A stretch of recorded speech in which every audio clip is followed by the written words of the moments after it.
Westwood One presents America at Night. Here's your host, McGraw Milhaven.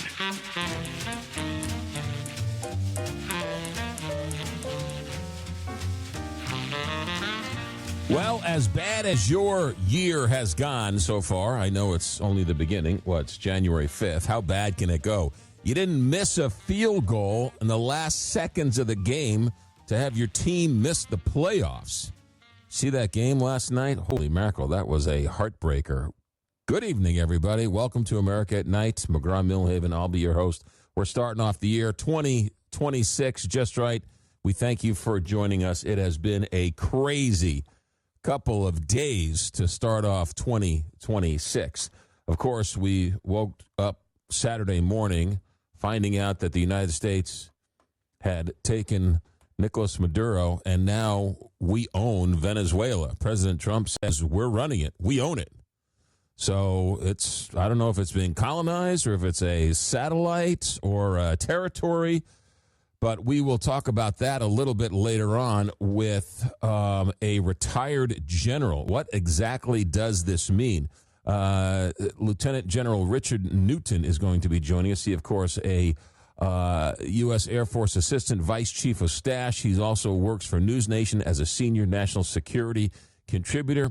So we'll check in with him. And you know what they say, when you don't know what's going on in the news, follow the money. Well, that's exactly what we're going to do. Because also, hour number 2, we're going to talk to a former U.S. Executive Director of the World Bank. What about the money side of this? Follow the money. What happens now that the United States owns Venezuela? Are we going to use taxpayer funds to get the infrastructure ready so the American oil companies can then come and take the oil and sell it on the open market? How does that benefit the U.S. taxpayer? So we'll get into that with Matthew McGuire. This first hour, boy, this has been a roller coaster of a story. Of course, the Minnesota governor, Tim Walz, suddenly announced that he is going to not seek re-election for a third term. That story came out today. Of course, that was on top of the story of that Daycare video that went viral, saying that there were these 9 or 10 different daycares that were frauding the American public, frauding the American taxpayer, and this video that went viral. Subsequently, the institutions in Minneapolis did some further investigation, found out that while some of these may have had some violations in terms of safety and or health, in terms of maybe having the glue on the same shelf as the Band-Aids or something, they were all working properly and working fine.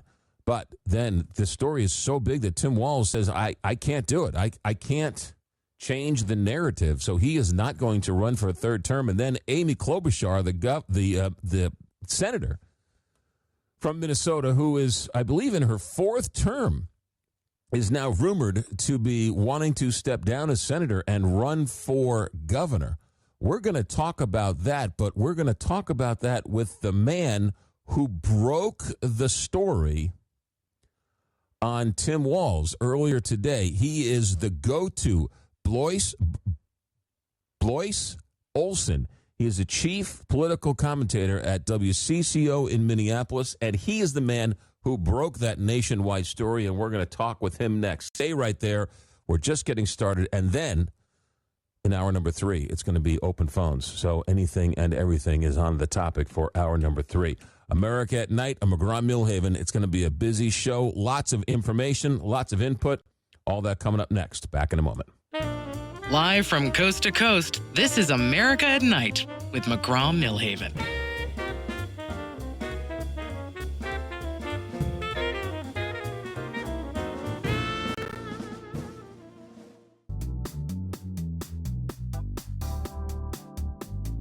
This is America at Night with McGraw Milhaven. Well, we hit the jackpot tonight, Monday, January 5th. You want to know what's going on in Minneapolis and Minnesota politics? You want to talk to our next guest. He is the chief political commentator for our affiliate in Minneapolis, WCCO. He also has a Substack called thedailyagenda.com. Bloyce, Olson, welcome to America at Night. Thanks for joining us.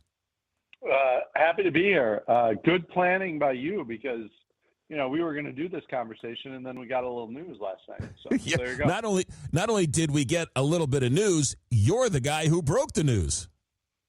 Yeah. I mean, look, it's not about breaking it. It was coming together anyways, but there was a lot of chatter here after the last few weeks, actually, frankly, for months, of whether or not the fraud issues in Minnesota that Minnesotans have known about for months and years were going to be a distraction for Tim Walz. And then it became a very major national story, which ultimately led to him deciding not to seek a third term. Yes, even before this viral video came out that made it a national story, it seemed like he was taking on water in Minnesota with all these other fraud allegations and the ones that led to convictions. Yeah, I mean, so let's just start way back. I mean, these fraud allegations started in the last governor's term. There was child care fraud at that point. Our Fox 9 affiliate here reported on that. People were prosecuted, and it was resolved.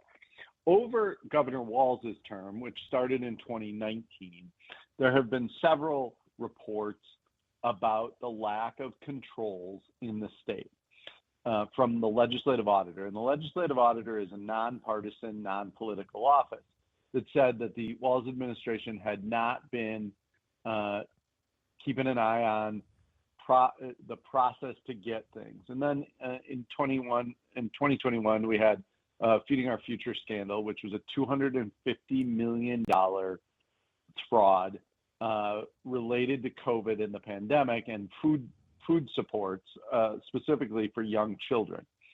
And then since then, in 5 to 6 different government programs here, meant as social supports, from housing to food to daycare to autism, there's been fraud in nearly every program.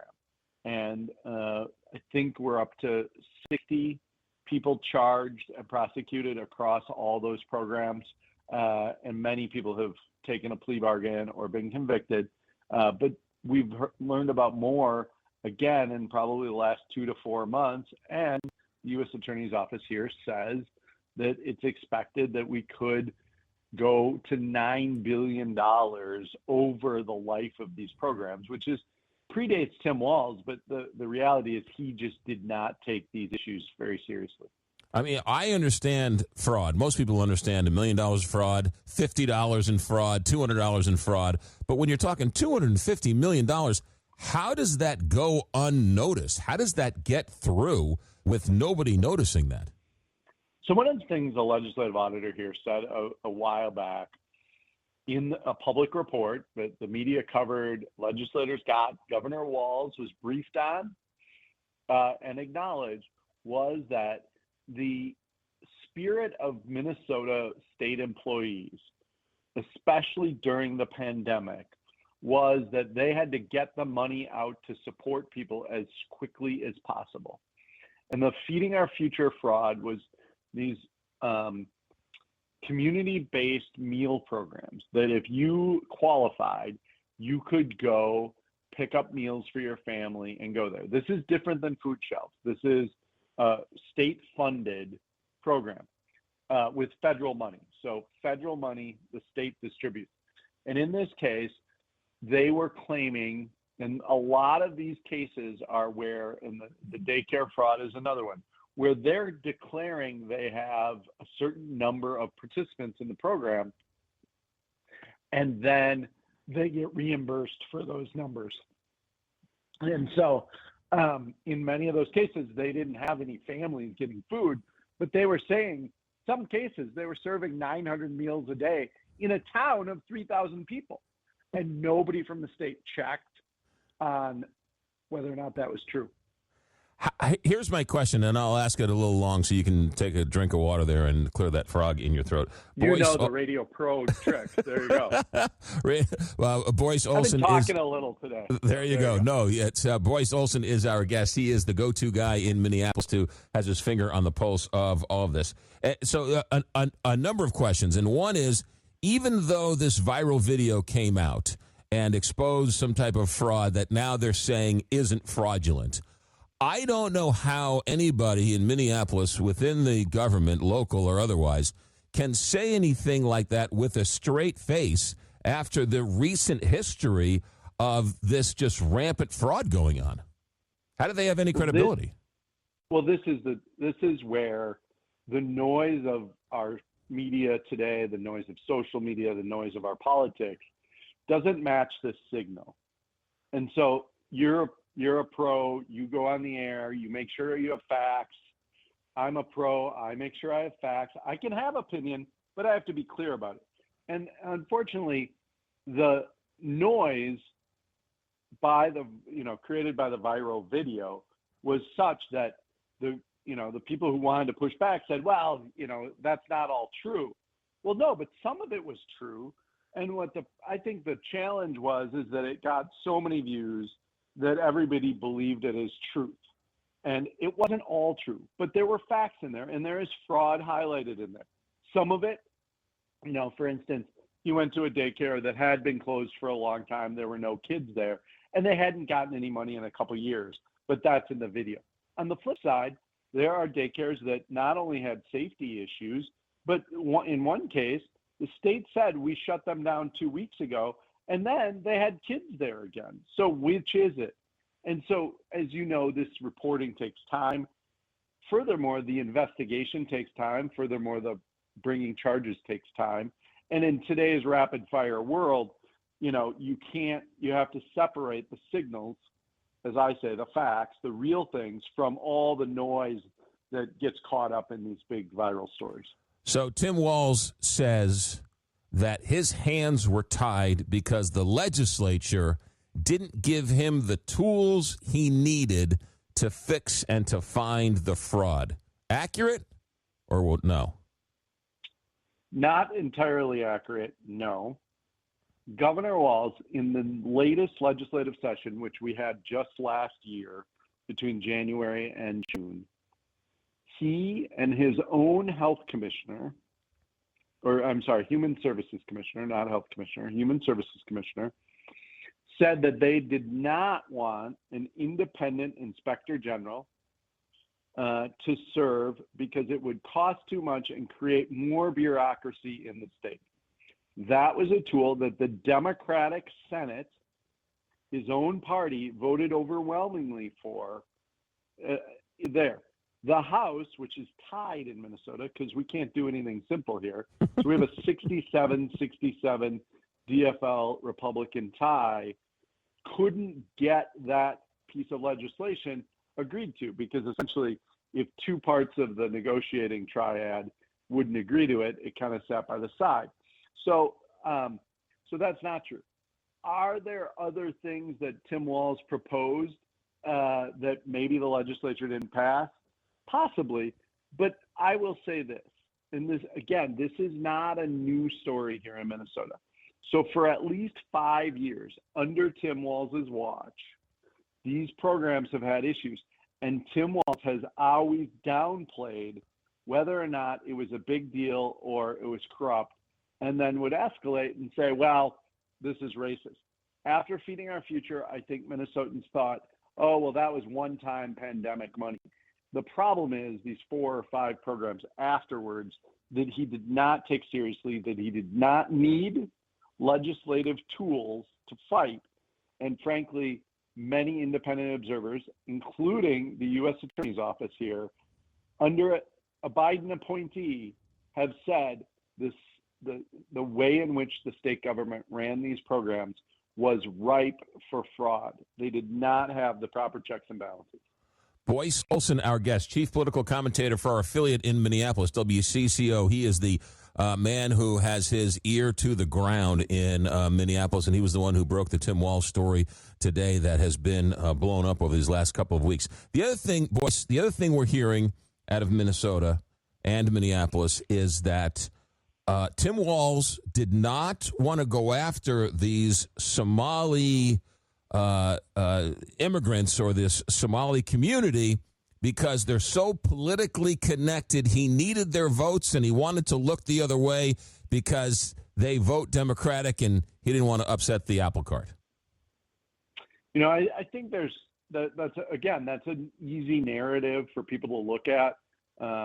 We have a large Somali immigrant population here, 100,000 as many, but they are not a monolith when it comes to politics. There's many conservative Muslims. In fact, Republicans have had outreach to many of those communities over the last few years. I would say this: the idea that he didn't want to go after him because of politics is only secondary to his lack of executive mindedness. And I've said this for a few years since COVID and George Floyd. Governor Walz doesn't think like an executive, doesn't think the buck stops here. And that is probably a bigger issue. Now, early on, and in many cases, every time this fraud would come out and media would go after it, or Republicans would push back, or people would call it out, it was the Somali community saying, this is racism, you're not going after other people for fraud, et cetera, et cetera. And I do think there was some political sensitivities in this time to Governor Walz wanting to be, defending the community. But I was asked over a year ago by a national news outlet, is this corruption that the governor is supporting towards the Somali community or not? And I said, no, there is no sign that there is any real corruption here.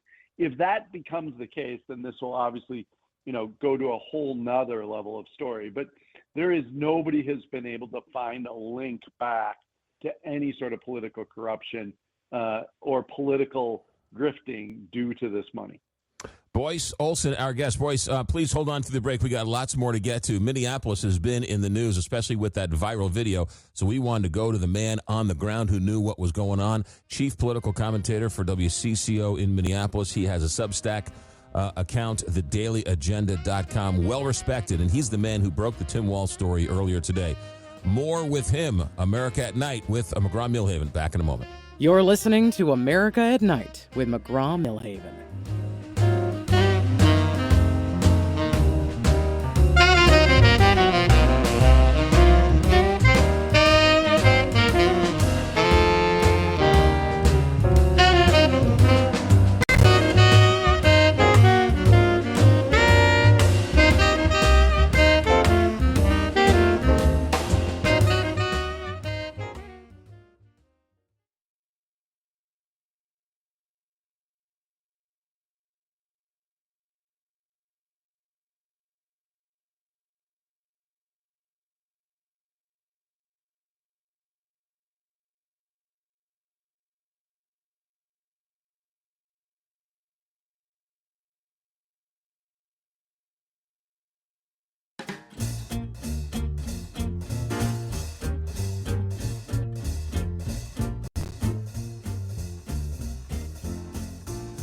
Welcome to America at Night with McGraw Milhaven. Hey, next hour we're going to be talking Venezuela with a number of people, including the former executive director of the World Bank. Follow the money. This hour, though, Minneapolis, that story blew up over the last couple of weeks.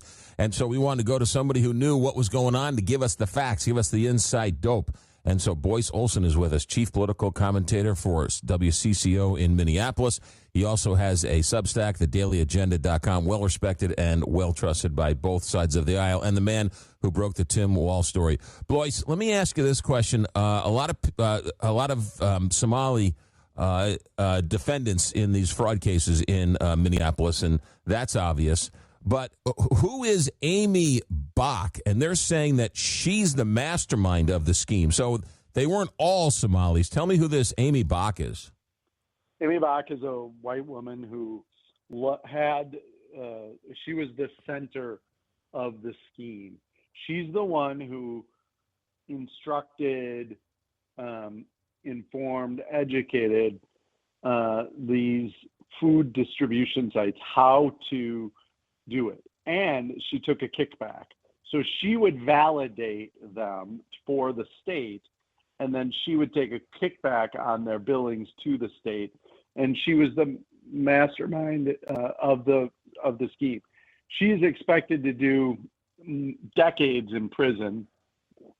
I think the payback is over $5 to $10 million. She's expected to have to pay back in restitution if the government ever gets it. But yeah, no, she was the architect, I think is the best word, of the scheme, and then lured other people into the scheme and took kickbacks.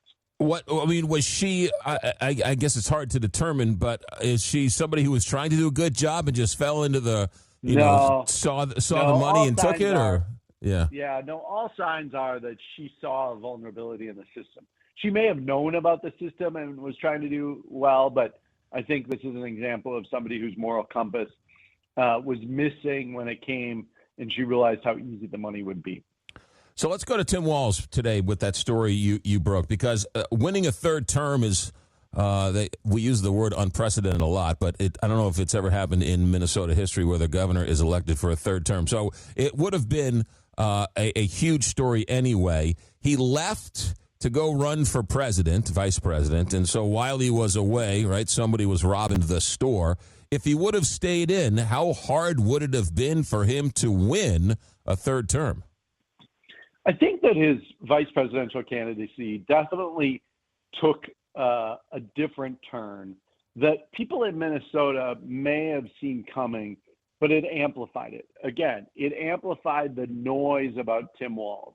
It created a national base of people who wanted to criticize him for some of the more progressive policies that he and a Democratic legislature of both the House and the Senate passed.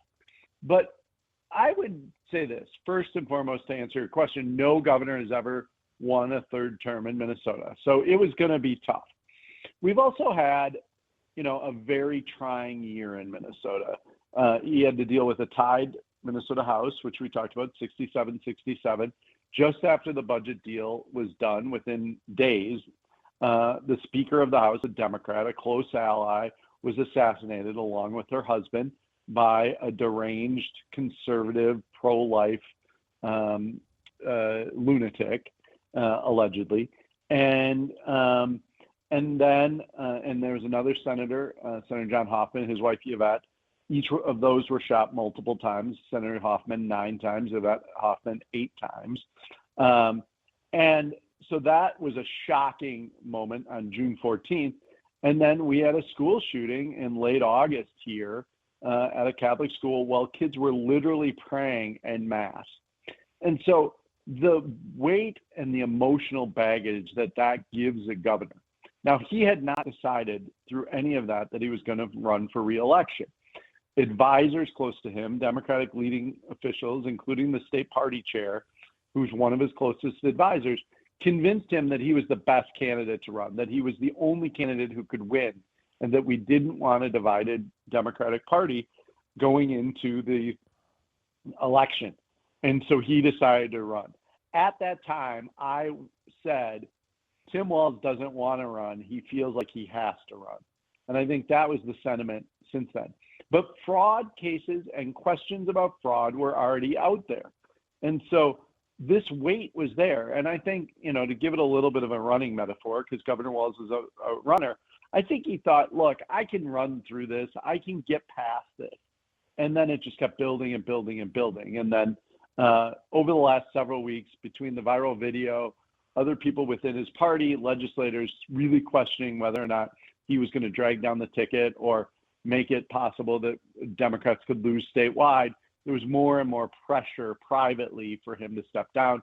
And I started getting wind on Friday afternoon that he was meeting with his family, that there was, quote, a severe crack in his political foundation from one of his closest friends. And that's when I started kind of piecing together the puzzles and learned about it early last evening and confirmed it right before 10 o'clock last night. And I've been doing this for 15 years. Governors' races, relationships with governors, covering governors is kind of a lane that we specialize in. And so there was just this sense. It was good old-fashioned kind of footwork and instinct. So explain to me, while I have you here, and you're the expert up there, I've always been curious about Minnesota as that Democratic state in the midst of either purple or bright red states. Explain to me where this liberal streak in Minnesota comes from. Well, I'll give it to you in a couple different ways. One is that there's not just one reason. There's never one reason a trend or something happens in politics. So first and foremost, we have a strong Scandinavian background, Lutherans, and kind of social justice Catholics here through the German Church, and so that's our heritage. But ultimately, in modern times, we are the state that elected Jesse Ventura as an independent governor, 1998, just 28 years ago. Is that it's been a combination of a few things. Republicans not being very strong or tripping up, and Democrats being better organized and better financed. And I'd say it's those kind of things. Republicans haven't won here in 20 years statewide, but they've won the House, they've won the Senate, they've controlled different parts of government. Our congressional delegation is split 4-4. We have had Democratic senators, going back until 2008, and so I think you got to look at it in the full spectrum. Republicans have also not put up great candidates. In 2022, Governor Walz's challenger was Scott Jensen. He was not very disciplined. He was very COVID focused, and he just didn't run a great campaign. In 2018, Governor Walz ran a great campaign. He ran on one Minnesota. He was going to unite the state, and that was, again, the first Trump midterm. Governor Dayton was seen as pro-business of a Democrat as you were going to find. He's a Dayton Hudson, a legacy name in the state. He had been a U.S. senator. They just put up better candidates. But in 2010, the year Wisconsin flipped to all red and elected a Republican governor in Scott Walker, Governor Dayton and Tom Emmer, who's now the majority whip in the U.S. House, had a recount here within 4,000 votes. And so you feel like it is this, blue land. It is not, historically, it is very purple. It's just that Democrats have had a run lately. And until Republicans end that run, it's hard to see how. Republicans win statewide. But once they do, then they'll break their losing streak. You mentioned earlier that Muslims, there's quite a number of Muslims, right? We know about the Somali enclaves in Minneapolis.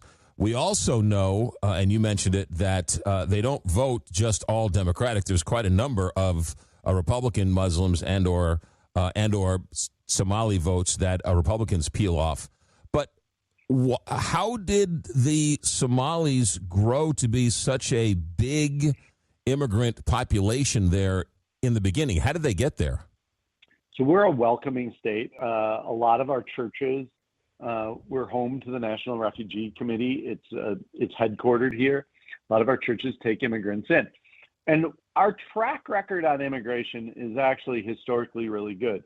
It started with the Hmong population from Southeast Asia in the late 70s and 80s.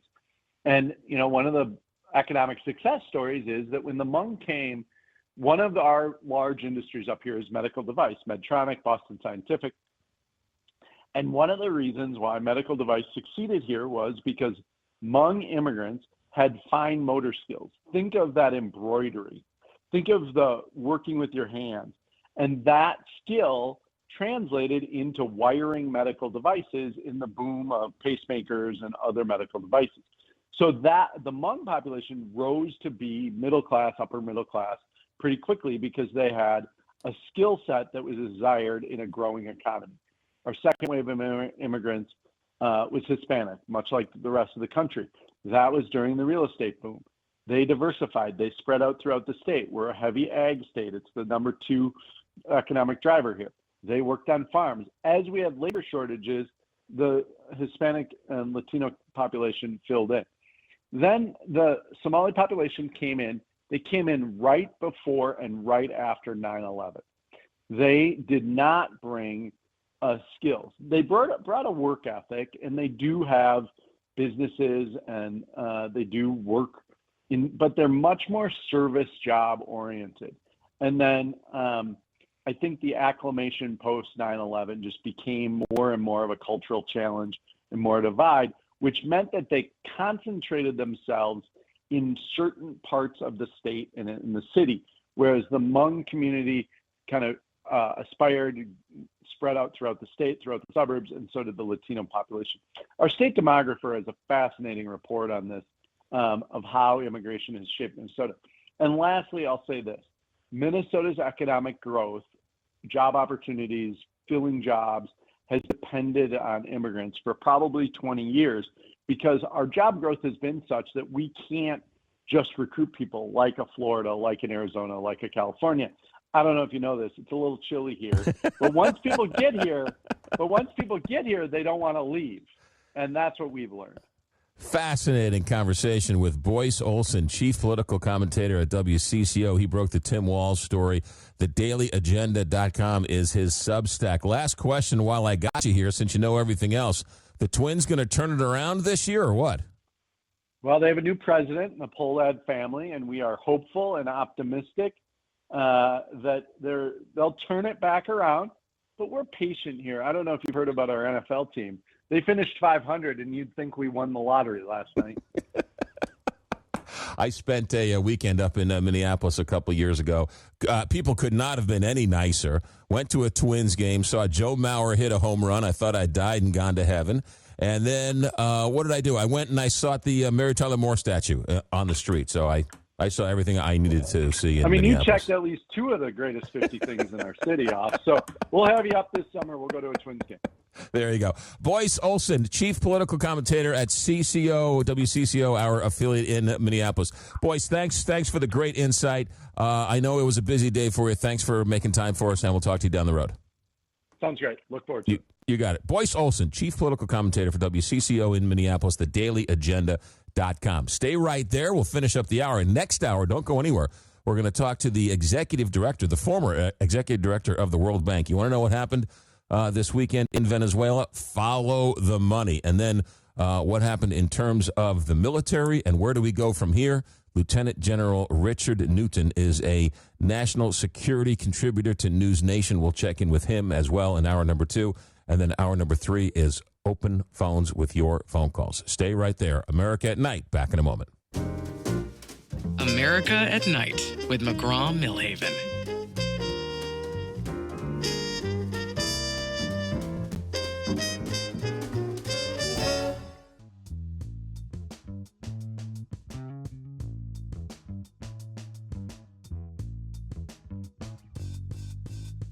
Coming to you from the heart of the nation, this is America at Night with McGraw Milhaven. Hey, next hour we're going to talk Venezuela with a couple people who are well-respected. The former executive director of the World Bank, Follow the Money. We'll get into that next hour. But I want to take a minute and talk about the United States announced today that it was going to change its vaccine recommendations to that of Denmark. And Denmark has said, what are you guys doing? That makes no sense for you guys to follow our vaccine schedule. And I thought that was odd, right?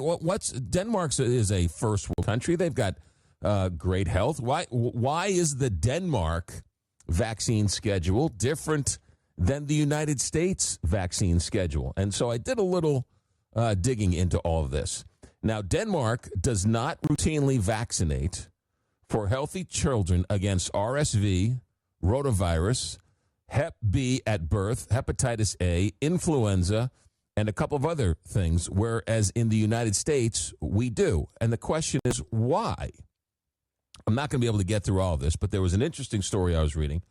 And in the New England Journal of Medicine, recently published, they found that in the United States, once they went to the RSV vaccine, they found that infant hospitalizations dropped significantly Whereas in Denmark, Denmark doesn't recommend the RSV prevention for healthy infants because their infants who are hospitalized too, but Denmark has made a policy decision that those hospitalizations are manageable within their universal health care system. The United States has made a different choice. Instead of hospitalizing the babies who get it, they believe in preventing the hospitalizations in the first place, and now we can with the vaccine. They found that it reduced infant hospitalizations by approximately 80% across multiple studies. Similar effectiveness against ICU admissions. So maternal RSV vaccination during pregnancy reduced infant hospitalizations up to 68%. The findings are consistent around the world, with Madrid reporting and Chile reporting the same drop in hospitalizations. Rotavirus, the same thing. Before the rotavirus was introduced in 2006, the virus caused 2.7 million episodes of childhood illness and up to 70,000 hospitalizations and up to 60 deaths. Denmark does not vaccinate for the rotavirus because they've concluded that that hardly ever results in death or long-term harm. Well, they have a significantly less number of people. And if they get a child that is dehydrated, they can rehydrate the infant pretty easily because of their universal health care system. Since America does not have that universal health care system, they have access that is uneven. They have access that is lacking, oftentimes, with paid sick leave. The burden falls differently. And instead of solving the problem once the child gets the rotavirus hospitalizations dropped to 95% since the virus took effect in 2006. So there's a reason why Denmark has a different vaccination schedule than the United States. They have universal health care systems, and we don't. Talk about that in hour number 3. Stay right there. We're talking Venezuela next hour. This hour, special thanks to our executive producer, Alex Hinton. Our engineer tonight is Richard Good. I'm McGraw Milhaven, and this is America at Night on Westwood One.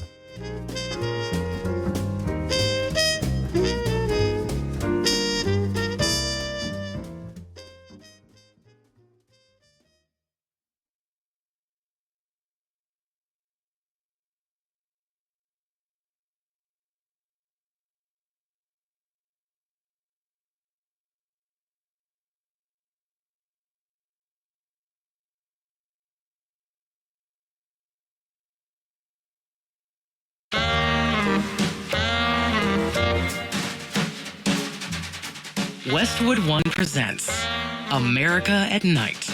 Here's your host, McGraw Milhaven. Hey, welcome back. Hour number 2.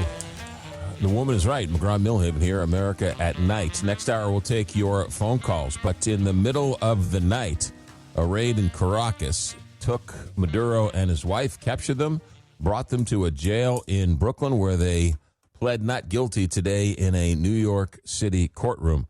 What happened? Because I would say a month ago, 6 weeks ago, most Americans couldn't find Venezuela on a map. Now we own it. What exactly happened? Let's follow the money. Matthew McGuire joins us. He is the former U.S. Executive Director of the World Bank. Matthew McGuire, foreign policy expert, international economy expert. Thanks for joining us on America at Night. Thanks for having me, McGraw. I'm glad to be here. You betcha. So take me through your tea leaves. How do you see what just happened? Did we invade Venezuela? Do we own Venezuela? Is it a colony? Is it a satellite? I mean, what is it? Well, what just happened? It's a little confusing right now, and we're going to have to really watch that. I think it's not a good sign on a couple of levels. One, I think what we're going to see is instability, fragmentation, and so on down there for a while. And I say that because it looked, though, we're essentially leaving the Maduro regime in power, meaning the generals and the others who have been as corrupt as he has and who have really kept the oil industry and kept the economy from growing and has really pushed so many Venezuelans into other countries. So I think so long as that crowd is still running things, I think we can expect a lot of turbulence and infighting. The second reason I think it's a real worry is it looks to me like it's really a sign of weakness by America. And what I mean by that is if you look at the big problems on the world stage, Russia being in Ukraine, you look what's happening still in Gaza and the West Bank, if you look at our trade war with China, none of those things are going well. Russia hasn't turned around in any way. They're probably getting stronger. So we haven't been able to impose any will there. China keeps backing us down, and you could argue was winning the trade war since the exports are increasing and so on. And so this looks to me like us turning back to a weak little neighbor and going to pick on a weak little neighbor just because. And I think the way that China and Russia are reading this and others are reading this is, the America's back on its heels. It's not trying to change big stuff going on in big parts of the world. It's retreating to its own little corner and just knocking off kind of relatively weak leader in a not very important country. And one of the things the Trump administration has said over the last couple of weeks is that Russia and China are gaining an influence in Venezuela, and we can't have that. And so one of the things leading up to this was we have to stop this, and he has to go. They say that on one hand, and then the next hand, they cut chip deals with China, or they do everything they can to help Russia get a better deal in Ukraine. So I don't understand if there are our friends or our enemies. Well, that's exactly right. And that's where I think people around the world are scratching their heads and wondering, so what is your stance on China and Russia? And yes, absolutely. If we keep giving them our very best chips, that's a real national security threat. And that's what we're repeatedly doing with China right now. So if we're worried about their expansion, then why are we strengthening them essentially? But the other thing I would say is to the point around, do Russia and China have a foothold in Venezuela? Yes, absolutely. Well, guess what? China and Russia will have footholds all over the place. China is the largest trading partner of most of the countries on Earth. And what I would say is this is why you need to have a real strategy. So one of the things China's done in Latin America recently, they just built a huge deepwater port in Peru, which is on the Pacific coast. That strengthens their ability to trade. The Peruvians love that, of course. They say, wow, China's really trying to help us grow, help us be a hub, and so on. Another thing they've done, because of Trump's tariffs on China has retaliated, as you know, by saying, we're not buying any more American soybeans. Guess who they're supplanting and buying soybeans from? Argentina and Brazil. So they have a bigger game. They're playing chess here where they're trying to strengthen their ties with other countries in the region. Venezuela is not its own little island. It's part of a larger region. And my question would be, what is the more regional play to counter China, to counter Russia, aside from just taking out one corrupt leader of a country that's been failing? Matthew, you also make the point that or the others have made the point that, hey, this is our hemisphere. Latin America is our hemisphere, and we should stop getting involved in the Middle East, stop getting involved in Europe, and we should take care of our own backyard. So what's so terrible about getting rid of a dictator in our own backyard? So I'd say a couple of things there. One, I think what people need to see is a bit of consistency, right? So there was an actual narco trafficker, the former president of Honduras, who was in our jails, and because he had been convicted of being a narco trafficker into the U.S., hundreds of millions of pounds of cocaine and all the rest. President Trump just a month ago pardoned him. This is someone who's actually been convicted by our courts and pardoned him and sent him back. The current leader of El Salvador, who we seem to have such a great relationship with, he's also by many intelligence agencies been considered a serious narco trafficker and someone who's done a whole number of things which are not in our interest. So I think we need some consistency, number one. The second thing I'd say, though, is that when you're a global power, you want to have friends everywhere. So this idea that there should be spheres of influence or bringing up the Monroe Doctrine, the Monroe Doctrine is literally from 200 years ago. The world's changed. And what we want now are friends and allies who look to us for leadership all over the world. We need them in Southeast Asia. We need them in Africa. You talk about critical minerals. A place like the Democratic Republic of the Congo has massive amounts of critical minerals that we want relationships there. Russia right now has huge inroads in Africa, as does China.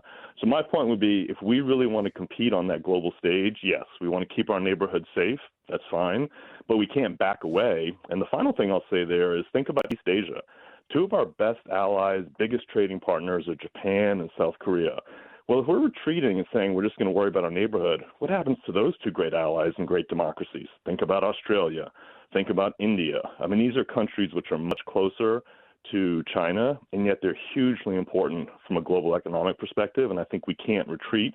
We need to lean in and make sure they know we're with them. I would wonder if this sort of opens the door for China to go after Taiwan. Clearly, that's a message that one would have to think is being sent. But again, I wouldn't take just this. Look at how we've let Russia do whatever it wants in Ukraine. And by the way, I'm not just critical of President Trump on this. I'm critical of President Biden on this. I mean, he never supplied the Ukrainians with more offensive weapons. It was really just helping them defend their territory. Well, if you're really going to take out an aggressor like Russia and really back them off, you have to be more aggressive. So I think that's the other thing that China's watching is saying, Russia invaded essentially, America's closest regional set of allies. Like NATO is very worried. Europe is our huge investor in America, a lot of foreign direct investment, and we seem to be pretty nonchalant about that. So I think China's weighing all of these things together.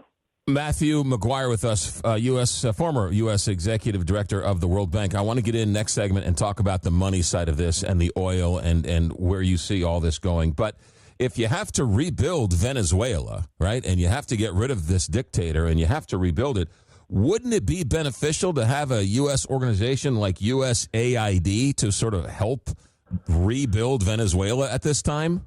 Well, absolutely, and this goes back to my point about what game is China playing versus we're playing. So China is big on building infrastructure all over the world. You've heard of the Belt and Road Initiative, and this is one of the things they do. They go to countries and say, we'll build railroads for you, we'll build ports for you, all the rest. So that's their strategy. Well, what they don't do is real humanitarian aid, especially on healthcare and especially on education. And that's what so many people appreciate in Latin America in particular that U.S. aid was able to do. So we essentially disarmed a tool that a lot of countries really appreciated, really enjoyed. And if you think about it, what do people want for their kids? They want them to have good schools and good education. Well, that's part of what U.S. aid was really effective in helping people develop policies for. So, yes, that has been a real challenge, and that's something that a lot of people are watching and going, what is the U.S. able to do for us? That's the great game. You have to have something that you can really offer people above and beyond just having a stick of taking out a corrupt leader now and again. Matthew, hold that thought. America at Night, back in a moment. America at Night with McGraw Milhaven.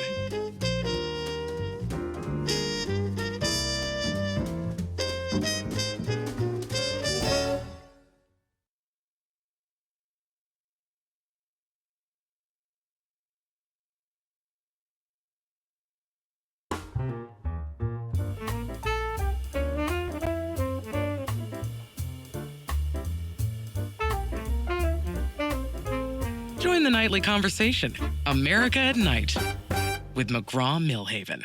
No matter what Secretary of State Marco Rubio says, President Trump keeps telling everybody that he and we are in charge of Venezuela. We're talking with the former executive director of the World Bank, Matthew McGuire. Last segment, you were talking about how China is building infrastructure in parts of the world, making friends with these countries. Isn't that what President Trump wants to do? He wants to rebuild the oil infrastructure for Venezuela. So in a sense, isn't that what he's trying to do? Sort of copy what China's trying to do?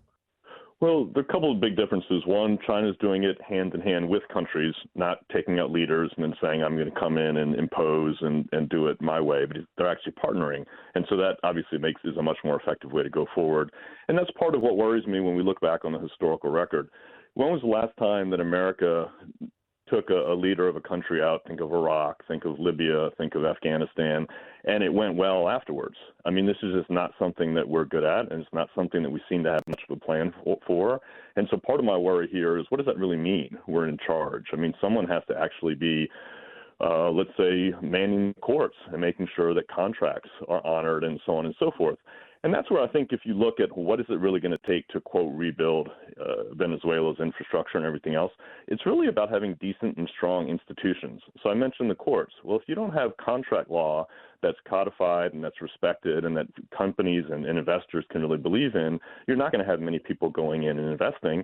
And this is why so many of our oil majors pulled out, except for Chevron, because they said there was just too much risk because you couldn't trust the judicial system and so on. Another thing you need, which is very basic, is in order to do all that extraction and to do all of the drilling, you need a reliable electrical grid.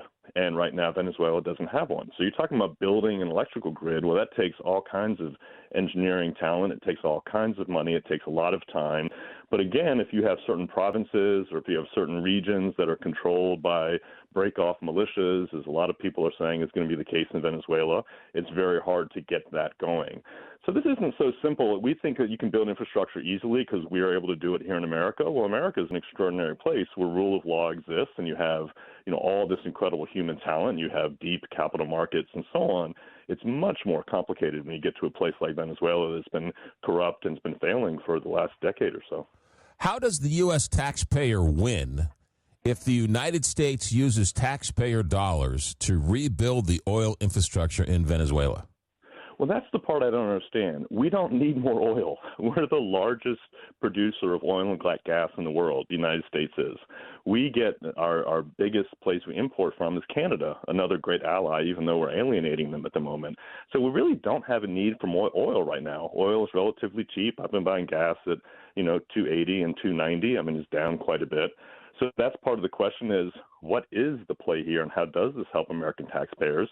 I would argue getting rid of tariffs and focusing on affordable housing and going to fix the recent increases we've seen in healthcare premiums that are going up. I think that's where our energy and our tax dollars ought to be going. How do we make it easier for most Americans to get decent jobs and keep decent jobs? And I think this is why I see this as a sign of weakness. If you look at the economic policy of the last year, what most Americans really care about, it's not working for farmers. We've seen this, how many farmers are in a precarious position because of the trade war. Manufacturing jobs have declined by tens of thousands, so we're not seeing much there. And the job market is just flat out anemic and has been for 6 or 9 months. So this is why I say turning to something like this instead of tackling the big problems domestically and tackling the big aggressors internationally and trying to fix that, that's what we should be doing. This, to me, is something that's hard to get your head around how it's going to help us. The other thing, too, is that you know this as the executive director of the World Bank better than anybody, and that is the price of oil, when that fluctuates, right, if they are able and successful to bring all this oil from Venezuela onto the market, that's going to flood the market. That's going to reduce the price. That's not going to make it economically viable for these companies to pump the oil out of the ground. It's going to cost them too much, and they're not going to make anything. So there's no economic benefit to drilling more oil because it's going to cheapen all the oil that's out there. So why drill if you can't make any money out of it? Well, it's even worse in the Venezuelan context because Venezuela has what they call heavy oil or very sour crude, which costs more to get out, costs more to refine, and actually the refineries aren't down there in Venezuela for the most part, so you generally have to ship it somewhere else to refine it.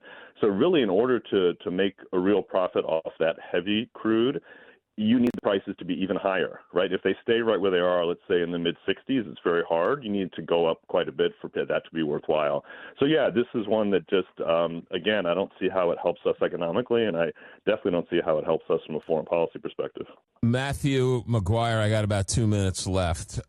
Real quick, we keep hearing about the bond markets. We keep hearing about the Fed having to inject some extra money. We hear about the quantitative easing and the laying up of it. How are you seeing the markets and the bond market and everything right now? So I think the bond market actually seems to be a little more steady right now. I tend not to pay a ton of attention to the stock market because, again, going back to what benefits most Americans, so much of it is owned by so few Americans. It's really not something that's impacting most people's day in, day out lives. But I think right now the Fed is doing a good job. We're seeing some calmness there, and we'll have to see what comes. But these big geopolitical tensions can certainly scare people very quickly, and so I think we ought to keep paying attention. There's a lot of rhetoric now about taking over Greenland and, Colombia and Mexico, and we'll go back into Iran. We just bombed Nigeria.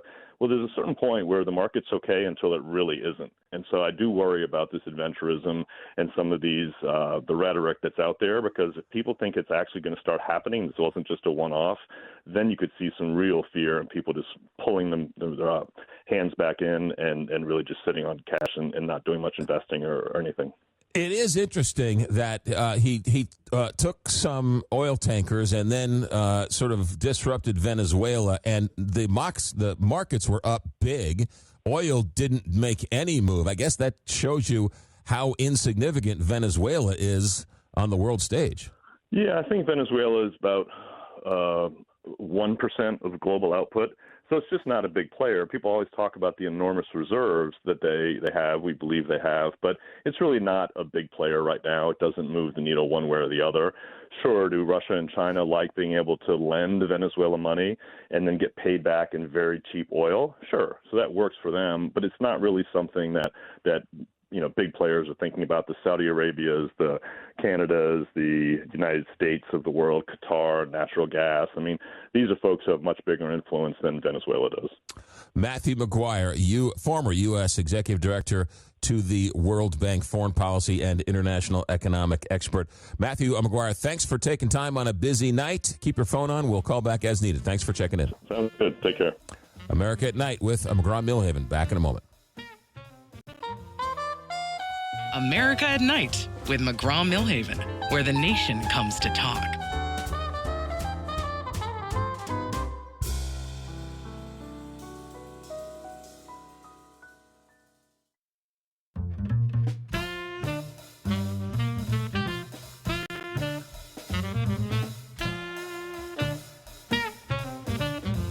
Relax. You're listening to America at Night with McGraw Milhaven. Next hour, we're going to take open phones, so start lining up. 1-844-2-McGraw, 1-844-262-4729. Those are the phone numbers, and we'll do open phones next hour. This hour, we were talking to the former executive director of the World Bank. We're talking about the money side of this invasion into Venezuela. Now we're going to talk about the military side, and what does all this mean? On loan from News Nation is News Nation's senior national security contributor, Lieutenant General Richard Newton. General, welcome to America at Night. McGraw, great to be with you, and I look forward to our conversation. So they keep saying we didn't invade, and the White House says we did. Marco Rubio keeps saying Venezuela is in charge, and Trump keeps saying, no, we're in charge. What exactly took place over the weekend? Well, certainly a stunning, daring, bold by the U.S. military, our intelligence community, specifically the Central Intelligence Agency, National Security Agency, and others, as well as the Department of Justice, who actually made the arrest on Maduro and his wife in that compound. And it was a rather short, precise, stealth mission over just a couple hours. Maduro and his wife were awoken. They tried to flee, and next thing they know, they're on the Iwo Jima, just off the coast there of Venezuela. Then quick trip to Guantanamo, then on their way to Stewart Field, just outside of West Point up in New York. And now they're in a federal jail in New York and facing indictment and facing a trial. That's where we're at in terms of the last 48 to 72 hours.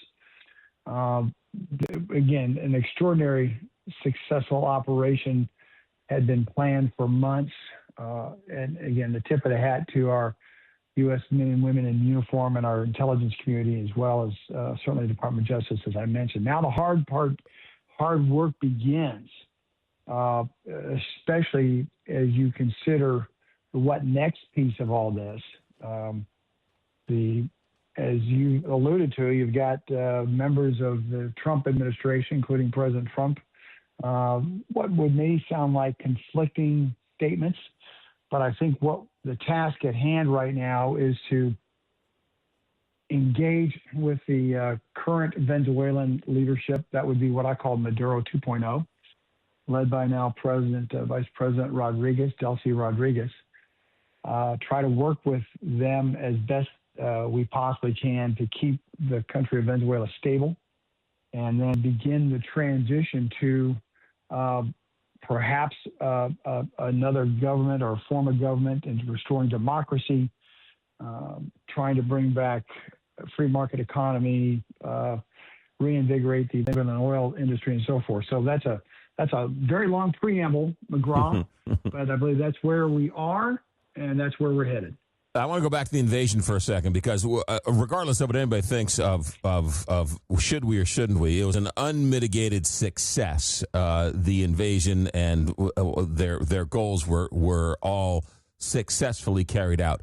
But we're also hearing that they came in not only at night, but in the cover of darkness. And there's some people who think that there was some type of hacking into the infrastructure to darken the lights. So somebody turned out the lights, and then the invasion started. I'm assuming that's part of the U.S. strategy? Absolutely. My experience tells me that we use multiple domains. Think of it from the sea, from the air, from the ground, certainly with special operators on the ground, space providing some very exquisite intelligence from high frontier space, as well as cyber operations being specifically offensive cyber operations. I oversaw some of those capabilities when I ran global operations on the Joint Chiefs of Staff. I won't get into much detail, but what I really would encourage our listeners to think about, in the intent of your question, it was a multi-domain operation, and it was in very limited scope. It wasn't to establish a significant foothold of boots on the ground for a long-term aspect. It was specifically to go in and do what we call a snatch and grab. On that point, my experience tells me that the most difficult, challenging missions, you can fathom in U.S. military and partnered with the intelligence community was this type of mission to go in specifically to capture two people and bring them to justice. I can only think of perhaps a more difficult mission would be if it was a hostage kidnap scenario. But on that note, let's work our way back several months or so ago and think in terms of the depth of the planning it took across not only the U.S. military, but the intelligence community, as well as I mentioned, the Department of Justice. That's going to be a continual theme from my standpoint in terms of how we look at the execution of the operation. Go ahead, McGraw. What do you make of Maduro's limp and his wife's bandages? What do you make of those? I saw that. That's interesting that you brought that out. I've been on air almost constantly since Saturday morning. You're the first person to actually underscore that. I think the limp could have been associated perhaps with other conditions that Maduro has. That strikes me almost like a gimp when he walks. There could have been some scuffling, or could have been, aspects of them trying to escape from their bedroom into a safe room. I understand that could have been resulted from that, but I guarantee you, our men and women on the ground there made absolutely sure that they were, captured and to not be harmed. They went to extensive efforts to make sure that happened. Yeah, it's a great point that not only were they captured, but they were captured alive and taken back. Very interesting. Lieutenant General Richard Newton is a News Nation senior national security contributor, and he is on loan tonight for a player to be named later. So we thank him for staying up late with us on America at Night. We have an interesting track record in this country of regime change. And I don't know if it's regime change or not, because we kind of kept the regime in place. We just took out the head of the regime. But I don't know if it's oil or if it's drugs or if it's nation building or what. But normally, don't we then sort of try and implement some type of democratic process? But in this instance, we just gave it to Maduro's number two. How much change can we expect if the number two person who was running Maduro's administration is still in charge? Well, let me give commentary on your question. This is a new one for the books, and I hear you from the intent of your question. Again, the bottom line here is to, as Secretary of State Rubio has made very clear, not so much a regime change at this very moment, but to create the government that's in place. I call it, Wall Street Journal used this term, Maduro 2.0, and I'm going to use it. And that's to make sure that now President Rodriguez, is currently acting head of state.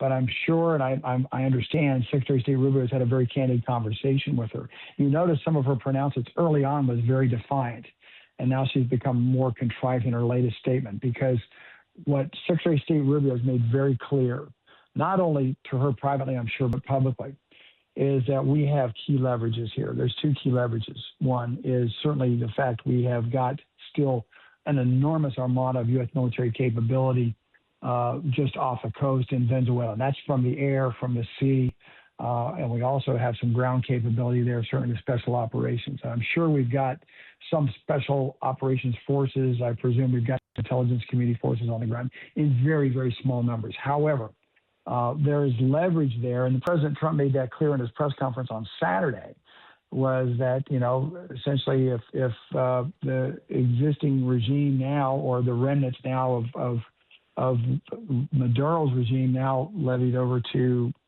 President Rodriguez, that if they don't play ball with us, you could have a second wave attack and so forth. That's significant leverage. Second leverage is also, I'm sure there's been discussed, or there would be discussed, if you try to support U.S. political objectives and U.S. national security objectives in Venezuela, which would mean transition to eventually a duly elected democratic government. It is to create the conditions for a free market economy, reinvigorate the oil industry. By the way, which we started prior to Chavez, and then Maduro took the whole thing over, as well as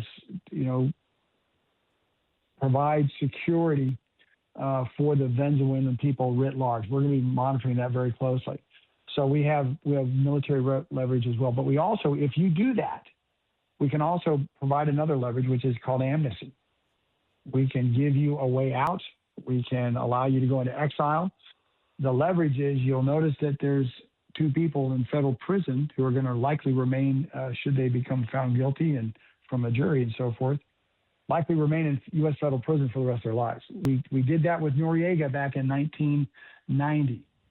And so you can meet the same fate. And I'm speaking to specifically McGraw, Rodriguez, as I mentioned, the Minister of Defense, Petrino, and the Minister of the Interior, Cabela, who really hold power there in Venezuela. So let's talk about our most recent nation-building efforts in Iraq, right? The insurgents came, and we fired all of the armies, and that ultimately they sort of reconstituted themselves as ISIS and created a quagmire in which we never really got away from. How worried are you that Maduro supporters in Venezuela could take up arms as insurgents and sort of fight a guerrilla warfare against whoever is supporting the United States? That's top of my list, McGraw. And not only would it be Venezuelan paramilitary or guerrillas, but they could join forces also with a significant threat there in Venezuela of Colombian guerrillas. And these are bad people. They're not only associated with the guerrilla aspect of this, of anti-government and so forth, but you mix in narco-trafficking, human trafficking, and so forth. But let's back up to your point. You're right. The United States does not have a good track record with regard to post-conflict and nation building. This is not about nation building. And I think the President administration has made that very clear. This is not about nation building. If our listeners will recall Bosnia and Herzegovina in the 90s, certainly Afghanistan, and what you talk about clearly, Iraq. This is not how to do a transition. I believe the administration is going to clearly try to avoid that nation building. Colin Powell I was in the Pentagon as a major when he was chairman of the Joint Chiefs of Staff. Basically, he said this, if he said it once, he said it 100 times. If you break it, you buy it. And so that's going to be something to avoid here. And I think the administration understands that. I think the key leaders within the administration, specifically Secretary of State Rubio and others, understand that as well. And I don't think President Trump really has on his agenda that he wants to own Venezuela per se. He wants Venezuela to flourish and certainly get the oil industry back, because then he wants to invite, not only Chevron's there now, but he'd like to bring in other U.S. oil companies there to also to build back the oil industry because Venezuela is sitting on one of the largest, if not the largest, crude oil reserve in the world. I hear you when you say that we don't want to be a nation builder. And I hear you when you say you break it, you bought it, all of which were sort of chapter 1 and 2 of talk radio over the last 20 years. But Donald Trump keeps saying we invaded and we own it. So in essence, didn't he already break it? And didn't he already start the process of nation building? Whether he's saying it or not, he's doing it. Or, and I hear you loud and clear, or he's threatening it to convince others, specifically the Maduro 2.0 regime, as I call it, in power now, or those adversaries who perhaps want to take advantage of the United States and to kind of take the intent of their question that perhaps in a nation building aspect we would get bogged down and so forth. Then you have adversaries such as China, Russia trying to come in and even provide, compel even more of their influence in not only Venezuela but Latin America. I don't think we're going to go there. I don't think this president's going to go there. And certainly if I was advising him based on history alone, McGraw, I would warn against that. And I think he's got smart people around him, and I think the president understands this. I believe the president's agenda here, if you will, or national security objective, is to enhance U.S. national security in the Western Hemisphere, as he stated in the newly published U.S. national security strategy just last month. And he wants to enhance the ability to protect the American people, but he also wants to make sure that not only our adversaries inside of Latin America, specifically, obviously Venezuela, Colombia with drug, cartels and so forth, as well as even in Nicaragua, but adversaries external to the region, as I mentioned, such as Russia and China. So there's a larger picture here, and I think based on that larger picture, he would understand the scope and the impact of us doing, quote, I'll just throw a number out there, hundreds of thousands of U.S. troops to occupy Venezuela. That's not, I believe, his objective. I don't believe that's in the cards. And I think the bottom line here is he's going to give every opportunity for the current regime to come over to support the United States, as I mentioned, our national security objectives. We have leverage there should they not. And then allow the conditions for the opposition, such as what we understood was Armando Gonzalez, who was back in July of 2024, we all seem to understand, was the duly elected new president, although Maduro, being a henchman, did not allow that to happen. But to give the conditions for the opposition forces to now flourish inside of Venezuela and to move forward. Final point here, McGraw, on this note, if I may, real quick. Yeah, real quick. Venezuela has already established democratic principles and ordinance of governance. And they have an executive branch, they have a legislative branch, their National Assembly, they have a Supreme Court, and so forth. So the infrastructure is already there, but a lot of work ahead. Richard Newton, Lieutenant General Richard Newton, a News Nation senior national security advisor, is afraid of boots on the ground. President Trump said he's not afraid of boots on the ground. We'll wait and see what happens. Lieutenant General Richard Newton, keep your phone on. Thank you for checking in on a busy night. America at Night, back in a moment. From the heart of America, this is America at Night with McGraw Milhaven.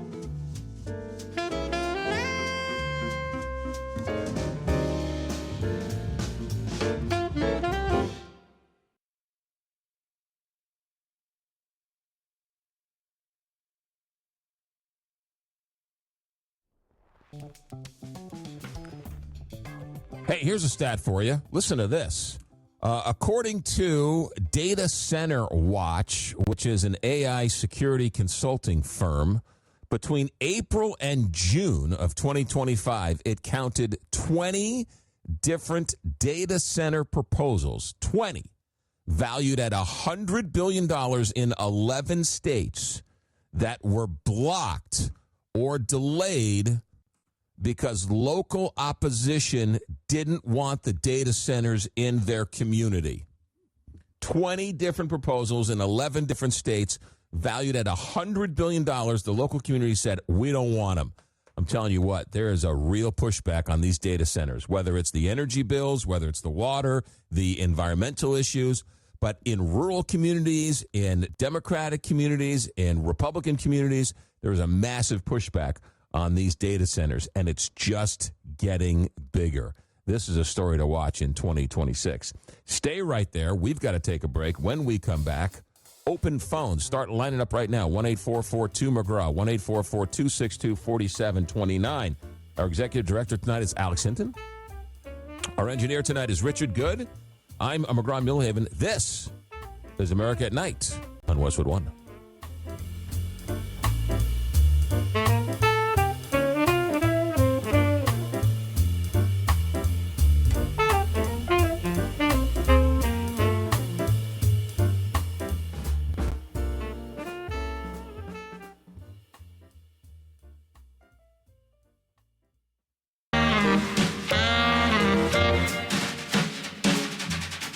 Westwood One presents America at Night. Here's your host, McGraw Milhaven.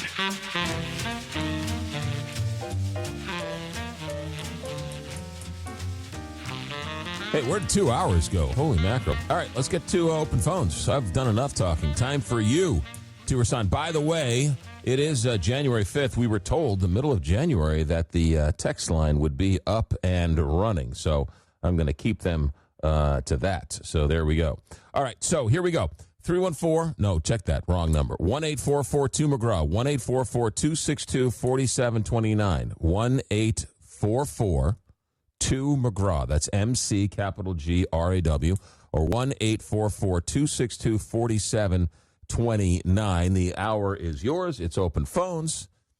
I can throw in a couple of stories along the way to keep things interesting, but I certainly want to carve out this last hour for open phones. Let's go to those phones right away. Check in with Paul in Boise, Idaho. Paul, welcome to America at Night. Thanks for checking in. Thank you, sir. Absolutely. I enjoy your show.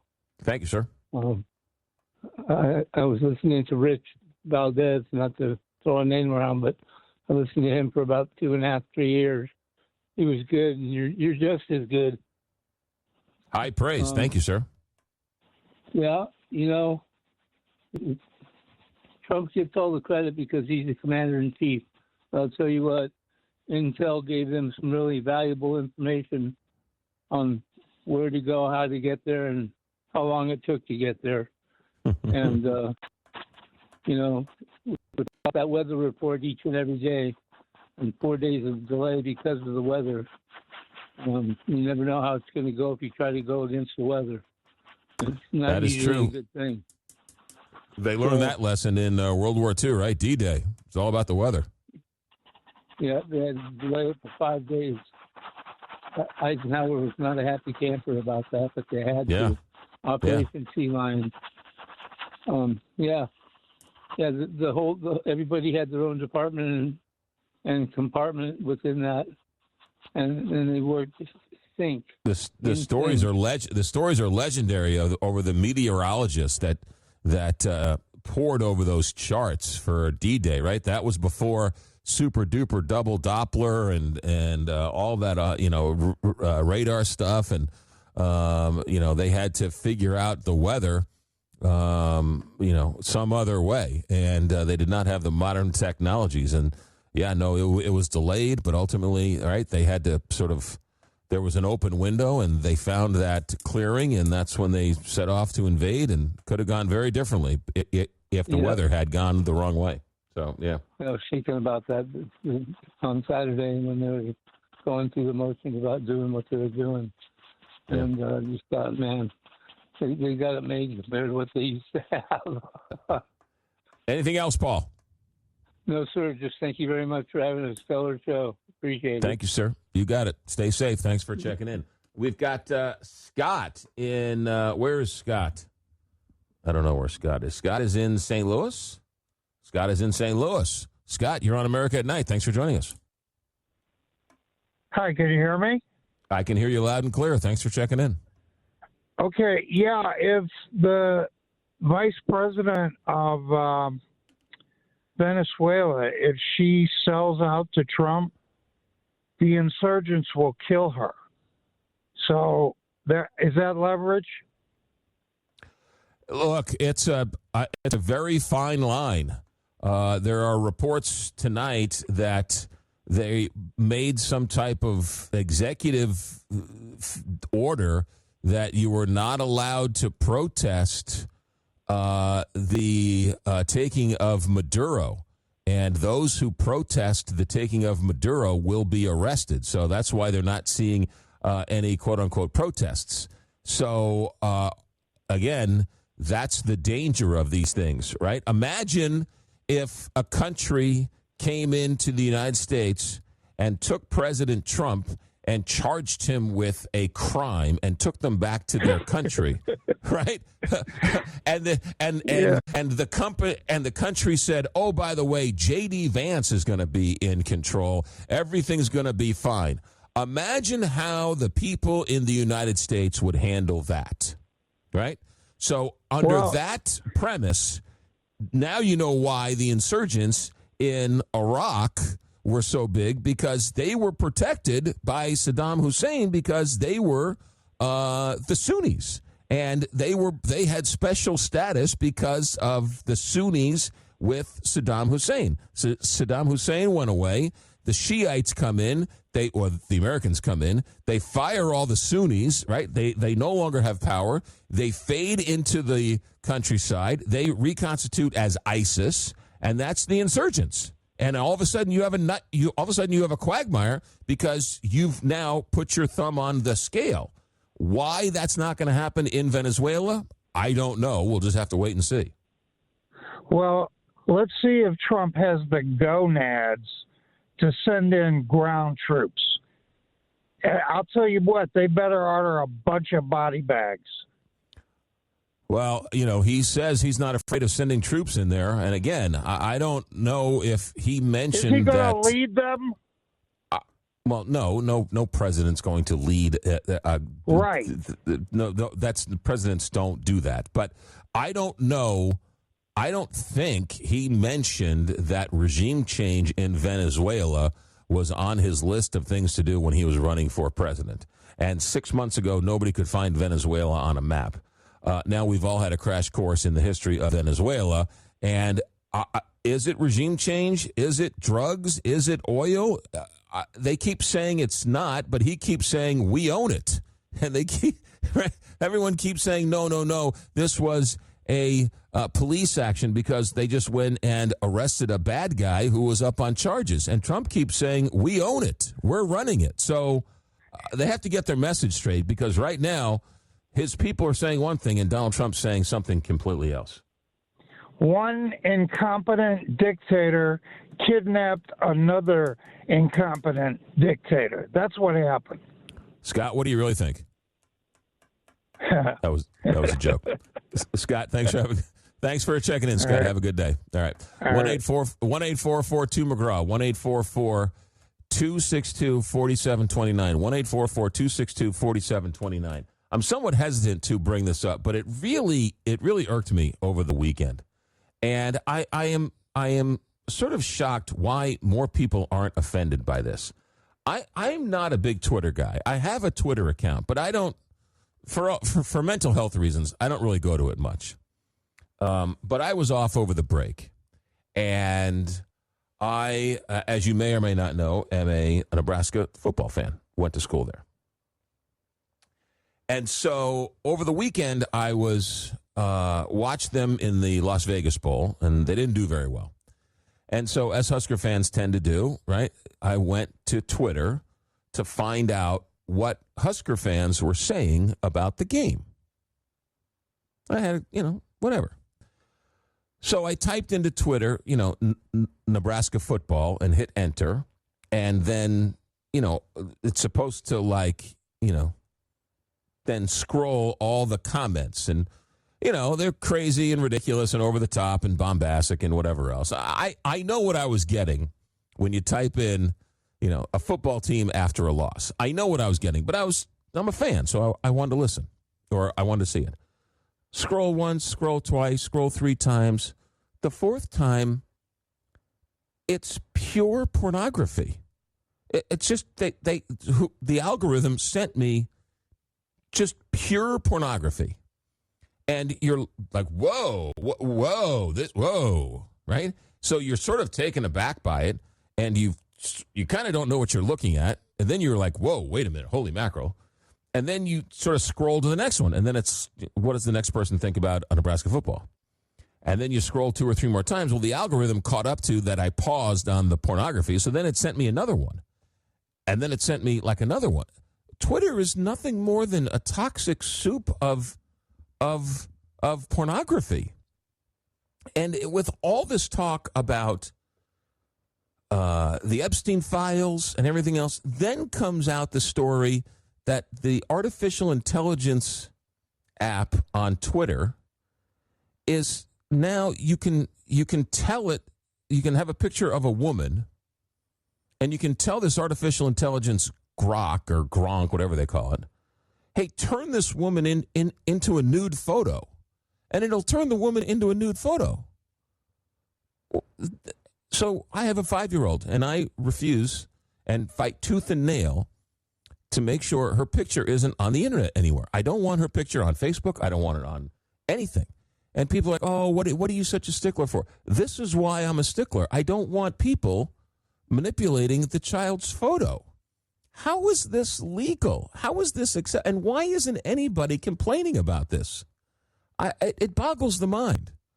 Twitter is one of the biggest companies and tech companies in the world, and you're telling me they don't have the power to stop manipulating photos so that you turn children into child pics or women into sort of derogatory scenes? I mean, the whole thing is insane. Well, how come that's not a bigger story? Meanwhile, I'm sitting there trying to watch, post-game reaction, and I'm getting a dose of pornography. I don't get it. I don't get why that's not a bigger story. Anyway, I'm off my soapbox. 1-844-2-McGraw, 1-844-262-4729. But try and post a video with music that's copyrighted, and they'll shoot you down, no problem, right? Sorry, we can't post this video. It has copyrighted music. Oh, here's a naked picture of a 10-year-old. No problem. Here, post this all day long. None of it makes any sense to me. All right, it's open phones. 1-844-2-McGraw, 1-844-262-4729. America at Night. Open phones. We have a couple lines open for you. Back in a moment. Join the conversation. Call 844-2-McGraw. America at Night with McGraw Milhaven.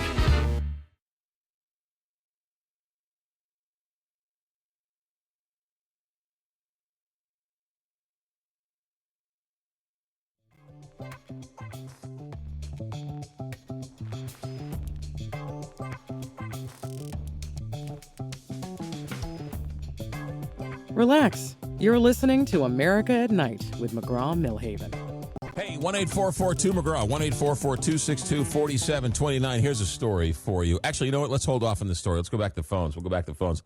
But if I got time, I'll tell you a story about a golf course in Nebraska, in Homer, Nebraska. You'll have a hard time comprehending. Let's go to Catherine in Vancouver, Canada. Catherine, welcome to America at Night. Thanks for joining us. Right now? You're on the air, Catherine. Go ahead. Man, that was quick. I just wanted to say I was so fed up with the internet and smartphones like 7 years ago, and I just ditched it. I really did. I went cold turkey. I have a flip phone, and I listen to the radio. That's why I hear you on there. All right, now hold on a second. Hold on a second. When you say you went, so you have a flip phone. Yeah. You don't go on Facebook. You don't go on Twitter. What about the internet? Nope. Nothing. No internet. Nothing. How do you pay your bills? You write checks? I go face-to-face in the bank. Oh, my goodness. What's that like? You actually have to talk to people? You actually have to talk to people? There's got to be some things you do online. I would go to the library or ask a friend. Can you look this up for me? But honestly, it's tempting. But my smartphone, I went through 3 BlackBerries, 2 Apples, because they kept getting hacked. And I was just fed up with it. Right. It's just a money grab, right? Okay, so you have ditched the online lifestyle. You've had it. You ditched it. What do you miss? What don't you miss? And how is your world different today? I don't miss anything. It's really peaceful. Yeah, it's peaceful. So it really is. It's like the way it used to be. Like when you watch a TV show, you watch the TV show. Yeah. It's just freedom. It's like, because I never grew up with all this. Yeah. Right? So I'm just like, yahoo. and it doesn't steal my joy. I won't let it. And it was eating me. What kills me is... And I saw my girlfriend's... Pardon? Go ahead. Go ahead. Because I'd see my girlfriends all stuck on Facebook and getting all offended and, and I'm like, why? Why are you just giving your joy away? Like, it's crazy. There have been times when I left my phone at home and I went to work and I literally felt like somebody had cut off my arm. I went through withdrawal. I went through cold sweats. Oh my goodness, who's trying to get a hold of me? I mean, now I have it for my job, which is a good excuse, but I use it for everything else as well. The day I stop doing radio is the day I'm going back to a flip phone. And I just need about 10 numbers in there, and I don't need all this other stuff. I envy you, Catherine. I think that's the only way to go, because I think it's just pure evil. I think it's just it's sucking the brain matter out of our heads. It is. Yeah. And thank you. Yeah. Anything else? No, just keep it up. There you go. Catherine, thanks for listening. Yeah, thanks for listening to the radio. You betcha. Thanks. Catherine from Vancouver, Canada. No, I think the phone is not only that. I was talking to a friend of mine who has a 13-year-old, and they finally decided this Christmas to get the 13-year-old a smartphone. And they were arguing or debating, right, whether or not to get the cell phone or not for the 13-year-old. And the argument was that school projects are on, right? You can text the teacher. Homework assignments are done online. Help is online. You can text the teacher or the students the math problem, isn't that? And then their daughter was being left out of the Christmas party or the birthday party because they're not online. So I didn't know the text was available. So they're all meeting at Susie's house, and I didn't get to go. And so there was this FOMO going on. I get it. I have a 5-year-old, and I am at war with myself because I don't want to get her a phone ever. But I know at some point it's coming. But there are no guardrails. I mean, the fact that you can be scanning Twitter to look at sports scores and all of a sudden have pornography thrown in your face. I mean, remember back in the 80s when they were upset with lyrics for music and they made you put a sticker on a label saying not suitable for young children? And now young children are being thrown pornography while they're betting on sports at 10 years old. World's gone mad. America at Night. Open phones. Back in a moment. This is America at Night with McGraw Milhaven.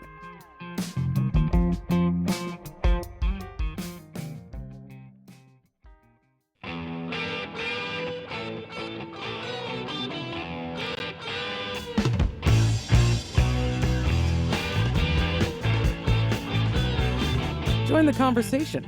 Call 844-2-McGraw. America at Night with McGraw Milhaven. All right, the phone number is 1-844-2-McGraw, 1-844-262-4729, 1-844-2-McGraw, 1-844-262-4729. You know what the Poly Markets are, right? Poly Market is a website where you can bet on current events, and there's thousands and thousands of things you can bet on, not just whether the Chiefs are going to win the game tonight, and not whether or not there's going to be heads or tails on the Super Bowl coin toss. But you can bet on things like will Tim Walz resign as governor of Minnesota? And or on Friday, somebody, according to the Wall Street Journal, 10 o'clock Eastern time on Friday night, opened up an account on polymarket.com and bet $30,000, okay, on Maduro being taken into custody. Okay? Somebody opened up an account on Friday night at 10 p.m. The odds were hovering in the low single digits for weeks, according to the Wall Street Journal. Somebody put $30,000 on it. And oddly enough, Saturday morning, we wake up to the news that Maduro went into custody. That investor with that newly created account that bet $30,000 netted $436,000 because they were smart enough to bet at polymarket.com that Maduro would be exiting as leader of Venezuela. Polymarket did not respond to requests. Polymarket was packed with questions. The question of Maduro in U.S. custody by January 31st spiked around 4:20 Eastern time, around the time of Trump's announcement. After hovering in low levels for weeks, there was a slight bump close to 3 a.m. Eastern time. The timing is a surprise for everyone. The prediction site Kalshi showed the market for Maduro leaving office before February at around 13 cents. It's pretty amazing that somebody was just lucky enough and smart enough to open up an account and put $30,000 at the exact moment right before Maduro went into custody. By the way, Representative Richard Torres then, because of this news, introduced a bill that would ban federal elected officials and some political figures from engaging in the prediction markets. They can't even ban themselves from insider trading. How are they going to ban themselves when they decide to invade a country? They're going to block themselves from these prediction markets. What do they think? We're fools? Somebody made off like a bandit. I'm not saying they had insider information. I'm just saying somebody who opened up this account clearly on the up and up and very lucky. Just really very lucky to be able to find the right bet at the right time. Bet $30,000 to take home $430,000 12 hours later. Pretty good deal. Hey, we were talking about smartphones and children. There's a new study that came out today. The adolescents spend an average of 70 minutes of their school days on phones. That is according to research on American age school children, age 13 to 18 years old. It was published today in a journal, JAMA. The time is literally during the school day when children and adolescents should be in classes focused on learning and schoolwork, said Dr. Jason Nagata, the lead author and research of the letter, an associate professor of pediatrics at the University of California, San Francisco. And that's just at school. Previous research shows that the teens spend 8.5 hours daily on screen-based entertainment. Now, I grew up as a Gen Xer when they would complain that we were watching too much TV. The cartoons were rotting our brains.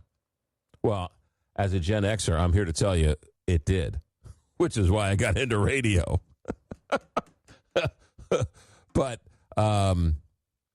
yeah, So I don't know why parents, as a parent, I know I have a 5-year-old. I'm not there yet. But I don't know why parents are somehow fighting the fight. Schools, right, states, Florida, New York, other states have banned cell phones in classrooms. I don't know why parents are fighting it. It's mutually assured destruction. Why would you allow your teenage daughter or son a phone in which pedophiles and these creeps can constantly try and bombard your child? You don't let them walk down to the corner to play, pick up softball games or baseball games or basketball games because you're afraid they'll be abducted. So you give them a phone and put them in their room? Crazy stuff. All right, I mentioned this earlier.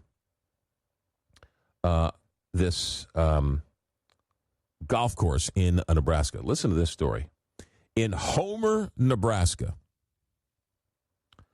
on December 31st, Land-Made Golf Course in Homer, Nebraska, opened up their tee times for the 2026 season. On December 31st, they said, okay, starting now, we're going to open up, and if you want to come to Homer, Nebraska, and play golf at the Land-Manned Golf Course, you can register starting December 31st. Guess how fast the tee times filled up for the entire year in Homer, Nebraska. It took less than 1 hour for the public golf course to see all of its tee times sell out. In fact, since it opened in 2022, each year the course sells out faster. The first year it took like 3 weeks, 4 weeks for it to sell out. Last year it was a little bit over an hour. This year it was under an hour in which this golf course took an hour for all of the tee times for the entire year to be booked. Think about that for a second. You don't have that at Pebble Beach. You don't have that for Bethpage Black on Long Island. But you have it in Homer, Nebraska, USA. It is the top-rated public golf course in the state of Nebraska. I would think so. And Homer is about 90 miles north of Omaha, very close to Sioux City, Iowa. And it was designed by a family, and it opened for regular play in September of 2022. All the tee times for the year went on sale via the course's website at 8 a.m., and by 9 o'clock, it had sold out. In 2023, by the way, all the tee times sold out in 2 months. In 2024, they were gone in about 2 hours. Isn't that amazing? The pictures are gorgeous. Wide fairways, big, huge greens. Unbelievable. But if you ever find yourself in Homer, Nebraska, or heading towards Homer, Nebraska, not too far from Norfolk, by the way, from where Johnny Carson's from. If you find yourself in Homer, Nebraska, you might want to check out the golf course there. Or, I don't know, try and steal around or something. Who knows? But, man, what a world. David in San Francisco, welcome to America at Night. Oh, hey, McGraw. Hey, I don't know if you've been talking about the what's going on up in Minnesota, the allegations about the nonprofit. Well, first of all, we should. I don't know if you heard the first hour tonight. We had on a political commentator from our affiliate up in Minneapolis, WCCO. He was great. Gave a great briefing, about a good half-hour conversation with him tonight. So if you missed it, go to our website and check it out. Catch the podcast. Yeah, good. Well, I just finished seeing a piece about it, and apparently it's all a fake. And the thing was dealt with a long time ago, and when the Republican Party paid this kid to do this fake video, it puts the nonprofit status of the Republican Party in question. whether a nonprofit like the GOP would pay to have a diversion of law enforcement people from Minnesota to waste their time on a fake investigation, as opposed to studying who tried to kill all of those Minnesota politicians. Imagine, remember just a month Well, hold on a second. Is there any evidence that the Republican Party paid this guy to do this?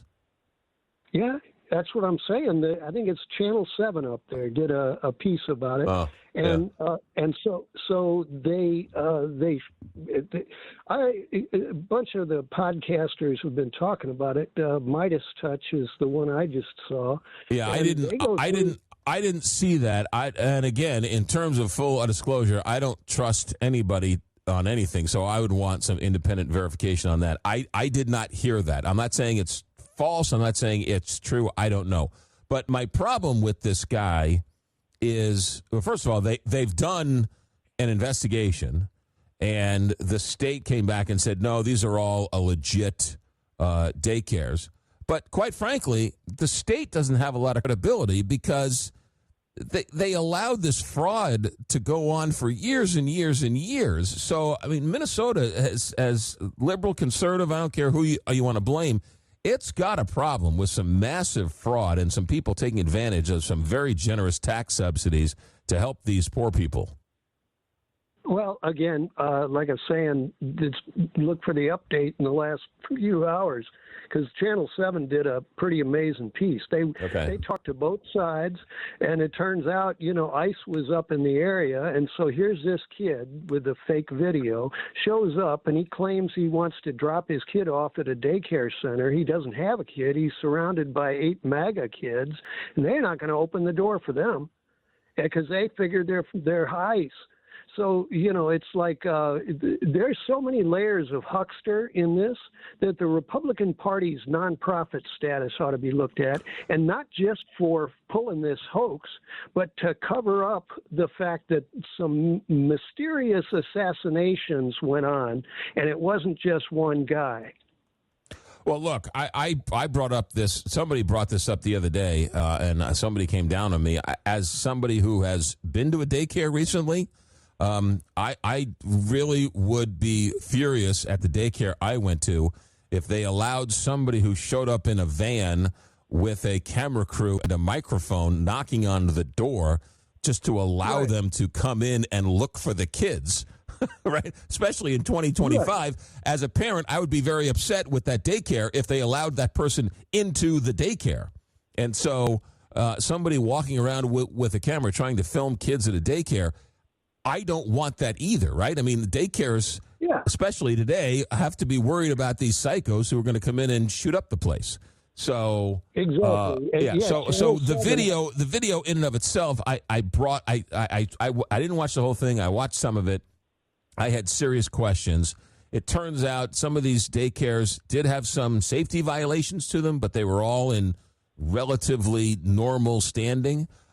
Which daycares have all sorts of safety issues. As I mentioned earlier, the glue is on the same shelf as the juice, and so you can't have that. And the doors isn't locked at the right time, or the curtains are too low, or whatever else. So there's a million different safety things and violations and whatever else can happen to a daycare. That's still in good standing. But again, the reason why the story was a wildfire was because there was so much fraud in some of these organizations. There was so much fraud. And so even though this video went off to left field, there was enough smoke there where people were able to sort of pile on. So much so that even Tim Walz couldn't even run for re-election. Well, the dollars were where I've got my Sherlock Holmes, feelers going, because they started off saying it was $40,000, then $100,000, then they're getting into the billions, and last I heard $14 billion. Now, people have been fighting for daycare money for years, and I can't even imagine $1 million going toward daycare centers, much less $100 million, much less $14 billion. So these guys, they're faking it just on the dollar amount. Look. I'll tell you this. Go back and listen to our guest from the first hour, Bloyce Olson. He's a well-respected, middle of the road, fact-driven political commentator from Minneapolis. He was on the show. We asked him all these questions. The fraud goes back not just through Tim Walz's administration, but before that. And there are lots of people have gone to jail, to the tune of $250 million in fraud of taxpayer money that was wasted on this fraud. And so it's a real issue. But do yourself a favor, go back and listen. If you want, this guy was great, just dealt with the facts from first hour. David, I got to take a break. Thanks for checking in. America at Night, back in a moment. America at Night with McGraw Milhaven.